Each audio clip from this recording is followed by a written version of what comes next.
प्रश्न किया था हमसे बाहर, इन्होंने कहा आज हमारा मन संसार की तरफ जा रहा है, मतलब काम आदि दोषों से युक्त हो रहा है।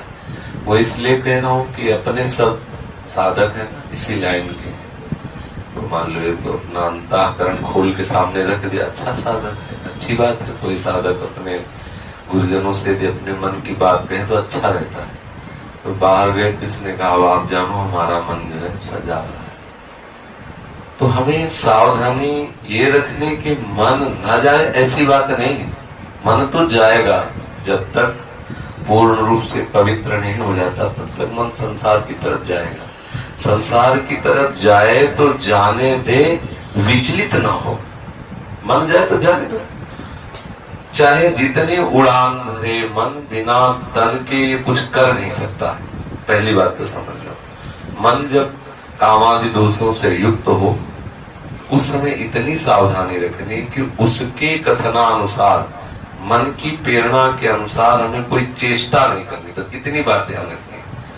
और इस समय ऐसी स्थिति में एकांत सेवन न करें, सदैव संतों के बीच में रहे, क्योंकि एकांत में होने पर मन हावी हो सकता है। नए बच्चे, नए साधक, मन पूर्वकृत किए हुए कर्म का स्मरण कराता है और उस सुख की तृष्णा प्रकट करके विवश करता है संसार की तरफ। साधक को चाहिए उस समय उदासीन होकर के नाम सुमिरन करे। यदि नाम सुमिरन न मन बन पावे, मन है उद्दंडता कर रहा है, तो बस इतना देखता रहे कि मन के अनुसार क्रिया न बनने पावे। वो थोड़ी देर के लिए आएगा, ये बराबर स्थिति नहीं रहती। जैसे भजन की कभी कभी ऐसी रसमय स्थिति आती कि लगता है काम बन गया, लेकिन वो बराबर नहीं रहती, वो फिर हट जाती है। ऐसे ही जब हमारा मन गंदा भाव अंदर प्रकट करके विचलित करता है, तो उस समय सबसे पहले धैर्य साधक को यह रखना चाहिए कि स्थायी वृत्ति नहीं है, आई हुई है चली जाएगी, घबराने की जरूरत नहीं। एकदम तन्मय होने की जरूरत नहीं कि हाय हमारा मन वैसे दोष से युक्त हो गया, अब क्या होगा, कुछ नहीं। कभी गर्म हवा चलती, कभी ठंडी हवा चलती, आ गया है कामादि दोष मन में आ गए, संस्कारवश, स्वभाववश, संगवश, भोजनवश, कहीं न कहीं कोई त्रुटि होती है, कहीं न कहीं प्रमाद होता है, ऐसी वृत्ति आया चला जाए। उसके प्रति इतना महत्व न रखे कि आया मच जाए हृदय में। अगर उसके प्रति तन्मयता करोगे तो क्लेश का अनुभव होगा। तो हमें ये सावधान रहना है कि उसके अनुसार क्रिया न हो और उसके प्रति कोई महत्व बुद्धि न दे। और भयभीत होने की इसलिए जरूरत नहीं कि मन में इतनी सामर्थ्य नहीं है कि वो क्रिया के बिना हमें नष्ट कर दे, उसमें इतनी सामर्थ्य नहीं।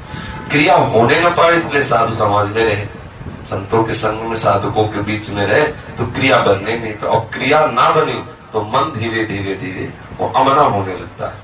जिस भाव के लिए मन प्रेरित करे उसको वो भाव ना मिले तो धीरे धीरे मन का मन पर नष्ट होने लगता है। जिस सत्ता के कारण मन कहा जाता है, मतलब संकल्प, भोगों का संकल्प ही मन का जीवित रहना है, भोगों से निसंकल्पित हो जाना ही मन का मर जाना है। तो जब हमारे मन में भोगों का संकल्प बने और उसको पूरा ना होने दे तो मन मरने लगता है, मन अमना होने लगता है। इस स्थिति को सहना ही तपस्या है। बाहर से जल पी के रहना, वायु पी के रहना और आग में जलना और सब बाहर वाली बुले 12 वर्ष खड़े रहना, ये सब बाह्य साधन, इनका विशेष अपने लोगों के हृदय में इनका कोई महत्व नहीं है। वास्तविक तपस्या क्या है? जब हमारा मन प्रतिकूलता का चिंतन करा के चलाता है, उस समय साधक को विचलित नहीं होना चाहिए, आनंदित होना चाहिए, उस समय प्रभु के चिंतन में मगन होना चाहिए, या धैर्य पूर्वक उस जलन को सह जाना चाहिए। वही महात्मा है, वही इस महारस का अनुभव कर सकता है। विचलित होने की जरूरत नहीं, बिल्कुल विचलित होने की जरूरत नहीं। सबके हृदय में ऐसे भाव आते हैं, धीरे धीरे सबके ठीक हो जाते हैं। भगवान नारद जी ने भी प्रेमा भक्ति का जो सूत्र वर्णन करते हैं उसमें लिखा है कि पहले कामादि दोष तरंग की तरह आते हैं, समुद्र जाए। अगर हम उनका जो तरंग की तरह उदय हो रहे हैं उनका चिंतन करके वैसी क्रिया ना करें तो तरंग उठी खत्म हो जाएगी। और यदि आपने कहीं क्रिया कर दिया उसके अनुसार तो वही तरंग समुद्र बन जाएगी, फिर पार होना बड़ा कठिन है। समुद्र बन गए तो डूबना ही पड़ेगा।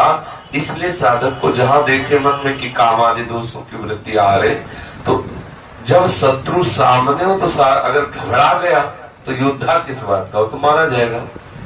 सबसे पहली बात है कि हमारे हृदय में भय नहीं होना चाहिए। काम आया ठीक है चला जाएगा खत्म, उसके प्रति मातृ बुद्धि इतनी नहीं, और भय सावधानी ये रखनी कि क्रिया न बनने पाए। साधकों के बीच में रह करके हमें उस समय एकांत नहीं, नए साधक को एकांत सेवन उस समय नहीं करना चाहिए। जहां मन ऐसे विचलित हो तो संतों के बीच में आ जाए और नाम बाणी आदि में अपने मन को लगावे, धैर्य पूर्वक रहे। कुछ ही समय में नष्ट हो जाएगा, वो चला जाएगा भाव, वो हृदय में स्थित होने वाला भाव नहीं। ये सब आगंतुक है। आगमा पाइनो अनित्यास तास्ते दीक्षस्व भारत, आने जाने वाले इनका कोई महत्व नहीं। अब इतना घबरा गया कि कहता आप तुम ही संभालो नहीं तो गई गाड़ी। इतना थोड़ी घबराने की जरूरत, कोई बहुत बड़ी बात कोई तुम्हारे हृदय में थोड़ी, तो सबके हृदय में वृत्तियां आती। तो साधक यहाँ धैर्यवान रहे, कभी विचलित न हो, कभी भागे ना। ऐसा ना हो कि भागे कि अब क्या करना है और हमारा मन तो बड़ा गंदा हो रहा है, ये नहीं। धैर्य आया है मन में, आए वृत्ति